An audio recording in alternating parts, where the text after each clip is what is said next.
지역의 이슈를 속 시원히 풀어보는 헬로 이슈 토크입니다.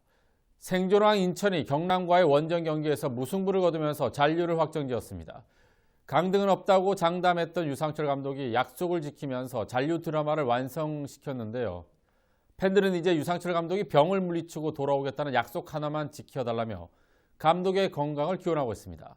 생존왕 면모를 유감없이 발휘한 경남과의 경기, 손철민 축구 해설과 김현애 스포츠뉴스 기자와 함께 짚어보겠습니다. 안녕하십니까? 네, 안녕하세요. 네, 안녕하세요. 네. 우리 김현애 기자님 현장 가서 직접 보셨죠? 네. 네. 어떻게 감동이 어마어마했을 것 같은데 어떻습니까? 저는 이 경기가 이제 인천의 홈 경기장인 줄 알았어요. 예, 경기를 앞두고 제가 한 2시간 전에 미리 가서 분위기도 보고 이제 기다리고 있고 이제 선수들과 대화를 나눴는데 정말 인천 유나이티드 원정 응원단 버스가 거기 경기장 산이거든요. 산 위로 끝도 없이 들어오더라고요. 그 모습을 보고 와, 인천 팬들이 정말 이 경기를 위해서 많은 준비를 하고 진심을 다해서 응원을 하기 위해서 오는구나라는 생각이 들었고, 경기 내내 인천 유나이티드 팬들의 응원가가 울려 퍼졌습니다. 그리고 유상철 감독도 끝나고 한 이야기가 정말 우리 홈 같았다라는 이야기를 할 정도였어요. 물론 선수들도 열심히 한 결과지만 인천 유나이티드 팬들의 그런 하나된 마음이 이뤄낸 결과가 아닐까 싶습니다. 네. 그런 분위기에 더해서 경남 같은 경우에는 이제 반드시 이겨야 되는 그런 압박감도 있었을 것 같고요. 또 홈이라는 부분이 오히려 이번에는 역효과가 날 수도 있었을 게 아닌가 생각이 드는데 경기력 어떻게 보셨어요? 그러니까 일단 경남 입장에서는 오히려 도끼를 품었던 부분, 그러니까 또 홈이라는 유리한 그런 부분이 말씀해 주신 대로 역으로 작용한 것 같아요. 반드시 이겨야 된다. 그리고 홈이다. 이게 선수들에게 기분 좋은 상승감이 아니라 압박으로 온 거죠. 그래서 인천 유나이티드가 약간 공격적인 부분에서 약간 이상했을 때도 그런 경기가 있습니다.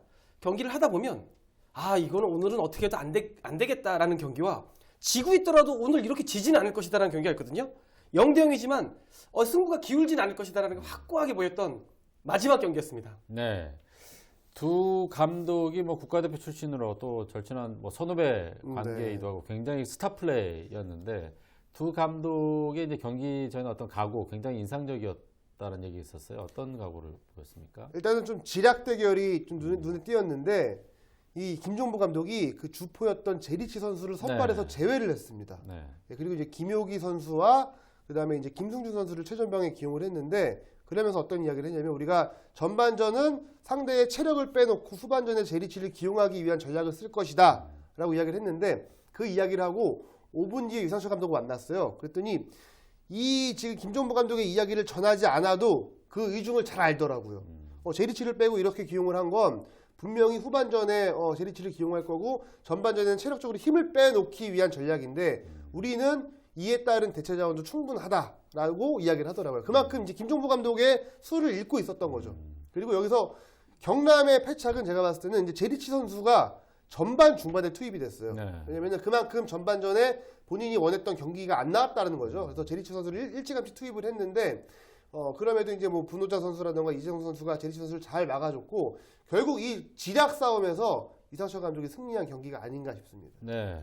우리 김종무 감독이 이제 시작 전에 선수 이름보다는 그날의 컨디션이라든가 이길 수 있는 선수를 선발 출전하겠다 이렇게 얘기를 했어요. 아까 우리 김현애 기자께서 말씀하신 대로 제리치를 또 의외로 뺐는데 이 같은 선발 구성 어떻게 효과가 좀 있었다고 보시나요? 어떻습니까? 그날의 패착, 그러니까 이 패장한테 너한테 책임 있어라는 게 참 잔인하게 들리겠지만 말씀해 주신 대로예요. 그러면 저는 제리치를 온전히 후반 45분을 썼어야 된다고 봐요. 근데 저도 의아했어요. 제리치가 없구나. 그럼 우리로서는 좋다. 그러면 후반을 대비해야지라고 했는데 전반 막판의 교체라는 거는 이거는 내가 한 대로 시나리오가 안 흘러간다는 얘기를 보여준 거예요. 오히려 유상철 감독에게 아이쿠야 네가 맞다. 나는 지금 틀리고 있다라는 거를 김정국 감독이 스스로 보여줬거든요. 그게 아까 말한 부분과 연관이 있을 것 같아요. 반드시 이겨야 된다라는 게 굉장한 압박감으로 왔을 거라고 생각해요. 그럼으로써 간절함이 끌어낸 게 아니라 거기서 혼돈이 오기 시작한 거죠. 제리치가 전반 종부에 들어왔던 건 경남으로서는 정말 안 되는 스텝을 정말 웅덩이를 밟는 땅이 아니라 진흙을 밟는 그런 첫 번째 스텝이 제리치의 전반 교체였던 것 같아요. 네. 이번 경기는 이제 뭐 강등을 결정하는 부분이 있기 때문에 강등 아니고 이제 플레이오프 나가는 네. 그런 관심도 있었지만 양팀 공격수에 대한 어떤 그 관심도 굉장히 높았거든요. 무고사하고 제리치. 네. 그런데 아까 말씀하신 대로 제리치를 뺐어요. 네. 제리치를 뺀 부분이 오히려 독이 되지 않았나라는 생각이 드는데. 네, 그렇습니다. 결국은 지금 인천 유나이티드 같은 경우에는 이재성과 분호자를 이 전 경기에 기용하면서 제리치에 대한 미리 좀 공부를 많이 했잖아요. 예, 그런데 경남은 그만큼의 대응 능력이 좀 없었던 것 같아요. 예, 그리고 경남이 후반 막판에 이광선 선수를 이제 수비에서 공격으로 올려서 네. 활용을 했는데 늘 경기가 안 풀릴 때마다 하는 그런 전술이거든요. 그런데 보통 그게 경기 끝나기 한 5분 전 이때쯤 나타나는 게 정상인데 이날 경기에서는 한 후반이 10분 이상 남았는데 벌써 이광선 선수를 올리더라고요. 그래서 마음이 정말 급하구나. 예, 물론 골을 넣어야 되는 경기지만 그래도 보통 경기였으면 그렇게 급하게까지는 안 할 텐데 그 모습을 보면서 마음이 굉장히 급하다라는 생각이 들었고 사실은 경남이 기회가 굉장히 많았습니다. 뭐 조재철 선수의 뭐 좀 완벽한 찬스도 있었는데 여러 차례 놓치는 모습을 보면서 이거는 일단 운이 굉장히 인천 쪽으로 많이 기운 경기이면서 경남이 심리적으로 굉장히 쫓기는 경기다라는 좀 생각이 들더라고요. 네. 유상철 감독은 경남과의 경기 전에 비기는 건 없다. 무조건 승리하겠다. 네. 전략도 그렇게 짜겠다고 했는데 실제로 뚜껑을 열어보니까 조금 전반전에 좀 수세에 몰렸어요. 그러니까 네. 그런 부분에 우려가 있었어요. 야, 인천도 그래도 좀 맞받아 쳐야 되는 거 아니야? 왜 이렇게 밀려? 전반에 그랬습니다. 후반에도 저기서 저런 걸 놓치냐? 근데 이걸 놓고 보면요. 1년 내내 그랬어요, 인천은. 그러니까 인천은 무슨 지려고, 비기려고, 이기려고 아니라 늘 해오던 대로 나왔습니다. 네. 그러니까 안정감이 있는 거예요. 못했지만, 골을 못 넣었지만 실점을 안 하고 있었고 이게 인천 선수들은 늘 익숙한 옷이었어요. 경남처럼 뭐 어떻게 해서 한 골 넣자? 아니 그냥 우린 우리대로 하자. 그러다 보니까 편안하게 왜 복싱에서도 힘을 뺀 펀치가 더 크게 맞을 때가 있거든요. 네. 인천이 그랬어요. 힘을 빼고 편안하게 그냥 늘 하던 대로 골 못 넣는 거 원래 못 넣습니다. 우왕좌왕 원래 그랬어요. 네. 근데 그 원래 그랬던 걸 잘하니까 경남과 0점 실점을 무실점하면서 네. 네. 무승부를 잘했던 거죠. 그래요.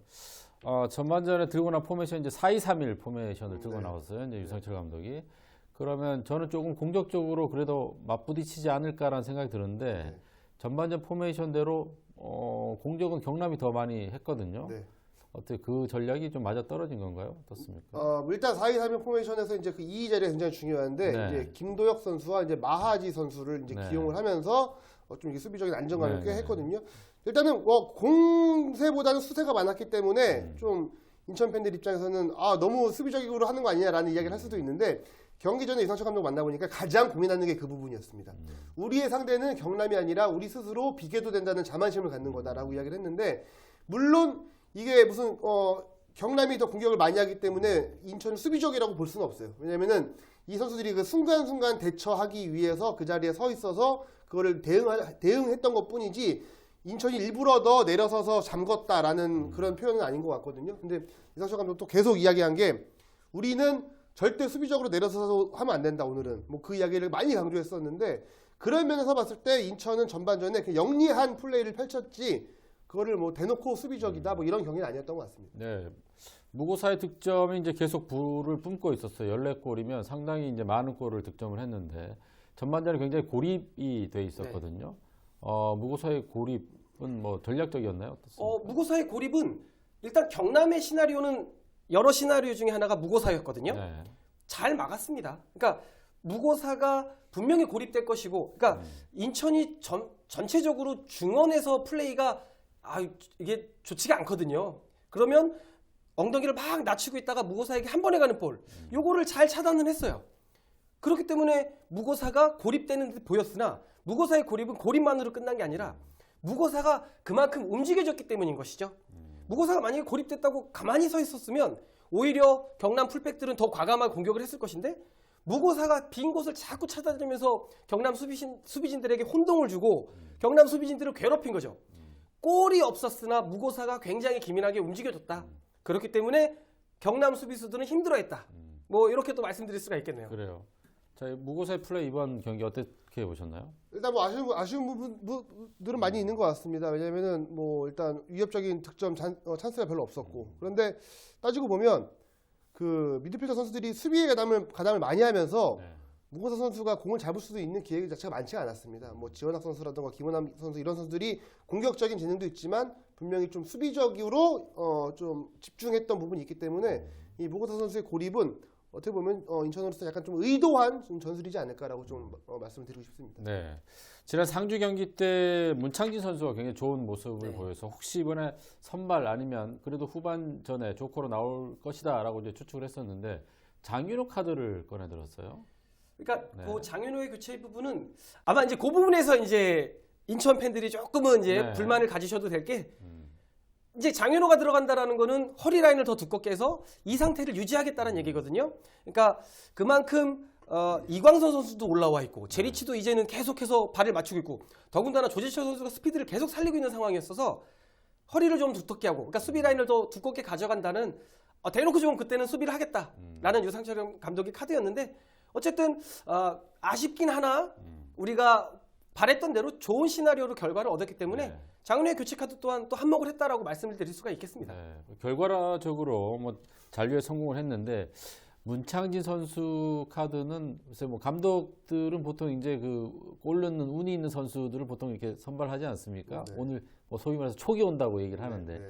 최근에 문창진 선수가 촉이 좀 좋았던 것 같은데 왜 빠졌을까요? 저는 문창진 선수가 안 나온 게 어떻게 보면 인천 팬들한테는 좋은 일이라고 봐요. 왜냐하면 네. 문창진 선수가 나오는 상황이라면 분명히 인천이 실점을 하고 더 공격을 해야 되는 상황이었다고 보거든요. 그리고 왜냐하면 꼭 이겨야 되는 경기에서 공격적인 카드로 사용을 하는데 네. 그 자리에 문창진 선수 대신에 장윤호 선수를 썼다는 건 인천이 이 경기대로 이제 지금처럼 지켜가면 되겠구나라고 판단을 했다는 그런 상황이 될 수밖에 없잖아요. 네. 그러면서 봤을 때 뭐 무실점하고 그다음에 잔류를 확정 지은 네. 뭐 전술의 카드는 그래도 뭐 적절했다라고 이야기해야 될 것 같습니다. 그래서 우리 경기에 출전하지 않는 문창진 선수 의문의 1패한 것 같은데. 자, 이번 경기 아무튼 0대 0으로 잘 끝나서 잔류에 네. 성공하고 뭐 아주 선수들 너무너무 기뻐했는데 최고의 수훈갑 어떤 선수를 꼽을 수 있을까요? 뭐 진짜 1년 동안 많은 선수들이 노력을 했지만 네. 이번 경기만 놓고 보면 저는 이제 군에서 복귀한 김도혁 선수가 네. 그날 너무 많이 잘해주지 않았나라는 생각이 들어요. 그러니까 선수들한테 독려하는 모습도 많이 보이고 지원학 선수도 물론 많이 뛰긴 했으나 이 김도혁 선수가 마하지보다 더 좋은 커팅 능력도 보여주고 왜 선수들이 그런 얘기를 좀 많이 해요. 되는 날은 몸에 이상하게 맞은 볼도 발에 붙는다고 하거든요. 그렇죠. 네. 그날따라 김도혁 선수가 이렇게 건들기만 하면 자꾸 김도혁 쪽으로 공이 오는 느낌이 아까 말씀하신 그 촉이 김도혁이 한 2개 받은 것 같아요. 촉촉 받은 김도혁이었습니다. 그래요. 자, 우리 김도혁 선수를 꼽았는데 우리 김 기자님은 이 진짜 한 명 한 명 안 꼽을 수가 없는 그런 네. 상황인데 저는 이재성 선수 꼽고 싶습니다. 경기 끝나고 이재성 선수하고 좀 이야기를 나눠봤는데 이 선수가 마음고생이 굉장히 심했어요. 예, 그리고 최근에 2경기를 분호자와 함께 호흡을 맞추면서 2경기 다 무실점이었습니다. 예.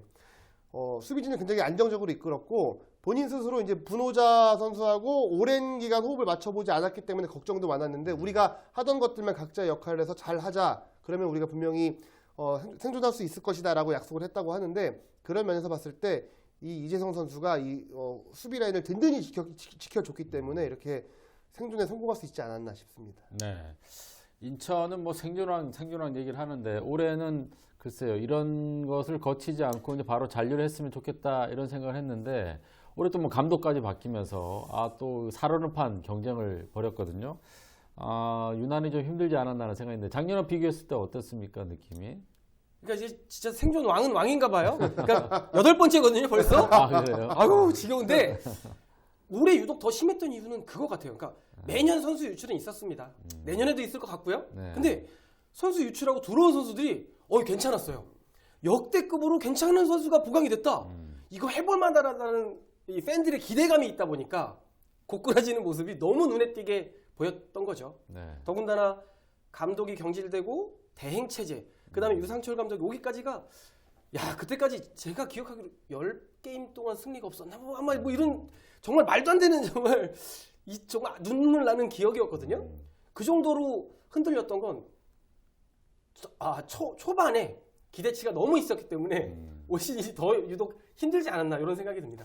그래 인천은 우리 스포츠가 스토리가 있어야지 더 재밌다 이런 네. 얘기들 많이 하는데 참 많은 스토리를 갖고 있는 것 같고 뭐 울산이 이제 우승에 실패하면서 전북이 우승을 했지만 그쪽에도 관심이 있었지만 네. 인천 경기 굉장히 많은 관심을 가졌거든요. 네. 올해 사실은 잔류하는데 너무너무 힘들었던 것 같은데 어떻게 보셨어요? 제가 이제 그 울산도 이제 어저께 취재를 갔다 네. 왔는데 그런 생각이 들었어요. 울산은 한 시즌에 20몇 번씩 이기고 마지막에 결국 팬들이 눈물을 흘리더라고요. 우승하지 못해서. 그런데 인천은 몇 번 못 이기지만 7번 이겼네요. 7번 이겼음에도 마지막에 가장 행복하게 웃는 모습을 보면서 네. 스포츠라는 게 꼭 챔피언만이 웃는 건 아닌 것 같다라는 생각이 들었고 올 시즌 홈 개막전에서 인천의 당시에 구단주였나요? 그분이 그런 말을 했어요. 올해는 잔류왕 하지 말고 승리왕 합시다라는 말을 했는데 결국은 또 그 말은 지켜지진 않았어요. 예, 또 내년에 또 그런 이야기를 하면서 한 번 더 희망을 바라겠죠. 그런데 뭐 승리왕 늘 승리하는 것도 좋지만 이렇게 인천처럼 스토리를 쓰면서 생존하는 것도 분명히 그 이상의 가치가 있다라는 거를 좀 느끼게 됐던 그런 한 시즌이었고 특히나 저는 올 시즌 이제 인천 전반기의 모습을 보면서 늘 생존왕이라고 하지만 이번에는 힘들겠다라고 생각을 했는데 이 여름 이적 시장에 정말 그 요소에 있는 중요한 선수들을 영입하면서 완전히 분위기 반전에 성공을 했거든요. 그런 모습을 보면서 생존왕은 정말 아무나 하는 게 아니구나라는 느낌을 확 받게 됐습니다. 그래 유상철 감독하고 제가 이제 부임했던 초창기에 인터뷰를 했을 때 기억나는 게 많이 바라지도 않고 9-22 정도만 했으면 네. 좋겠다 이렇게 잔류 걱정을 안 하고 그런데 올해도 역시 잔류 끝까지 걱정을 하면서 경기를 치렀는데 그 힘에는 이제 팬들도 있었던 것 같아요. 이번에 상당히 많은 팬들이 현장에 갔던 것 같은데 어떻게 현장에서 느꼈을 때 어땠습니까? 네, 일단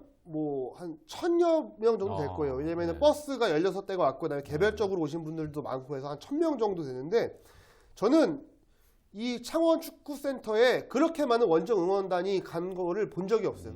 늘 팬이 많은 뭐 서울, 전북, 수원 이런 팬들도 네. 그 골대지를 가득 채우는 모습을 본 적이 없거든요. 근데 이날 와서 응원하는 모습 그리고 마지막에 딱 잔류가 확정되고 나서 또 다른 소원 하나 더 지켜달라고 그 딱 메시지를 보내는 모습 보면서 정말 인천 팬들이 진짜 이 선수들을 이끌어가는 그런 힘이구나 라는 느낌을 받았고 이재성 선수도 끝나고 이야기한 게 매번 지고 매번 꼴찌인데 이렇게 이런 팀을 응원해주는 팬들이 정말 대단하다라는 그런 이야기를 하더라고요. 이제 이재성 선수가 그 이전까지 뛰었던 팀은 다 강팀이었어요. 그런데 그 그렇죠. 팀을 응원하는 팬들도 대단하지만 인천을 와서 자기는 정말 놀랐다 이런 이야기를 할 정도로 선수들도 인천 팬들한테 반했던 그런 한 시즌이었어요. 그래요. 이재성 선수는 전북이라는 아주 큰 클럽에서 왔기 때문에 네. 자, 그 버스가 16대나 갔다고 얘기 들었습니다. 선수들이 사비까지 털었다고 얘기 들었는데 그 얘기 들었을 때 어땠습니까? 일단 이게 인천이었던 것 같아요. 그러니까 아까 계속해서 말씀해 주셔서 생존왕, 뭐 승리왕이 네. 저도 제가 올 시즌 초반에 그랬습니다. 9위만 하자고 9위만. 그래서 어쨌든 뭐 이렇게 됐으니까 16대가 증차되기까지 과정도 굉장히 스토리가 너무 예뻤어요. 네. 구단에서 준비한 버스가 이미 그냥 매진이 돼서 그렇죠. 네. 이 인천 유나이티드의 굿즈 이런 뭐 유니폼이라든가 머천다이징 상품을 제공하는 업체가 또 자비로. 근데 이것도 또 한 10분 만에. 모자라서, 그랬더니 이 소식을 들은 우리 외국인 선수 4명이 야 또 자신들이 사비를 내고 그것도 매진 또 증차. 정말 비상 원정대가 이머전시가 아니라 날아가는 비상이었어요. 정말 인천은 오늘보다 내일이 더 잘 될 팀인 게 분명합니다. 그러니까 내년에는 진짜 9위만 했으면 좋겠어요. 네. 자, 이제 마지막으로 우리 뭐 유상철 감독의 이제 그런 병세 호전 뭐 이런 거에 대해서 한 말씀 해주시죠. 유상철 감독이 뭐 2002년 월드컵 당시에도 진짜 많은 분들이 말하는 기적을 연출했잖아요. 분명 기적을 연출했던 경험이 있기 때문에 이번에도 다시 한번 기적을 연출했으면 좋겠습니다. 네. 우리 해설가님도. 네. 신화를 쓰셨던 분이기 때문에 분명히 또 신화를 한 번 더 쓰실 것이라고 믿고 늘 언제나 생각하고 있는 대한민국 국민들이 다 생각하고 있더라고요. 유상철 감독이 꼭 회차하실 거라고 믿습니다. 네. 인천의 잔류 소식 오늘 같이 전해드렸고요. 끝으로 유상철 감독의 쾌유를 빌면서 오늘 이슈 토크는 여기서 마무리하도록 하겠습니다. 자, 시청해주신 여러분 고맙습니다.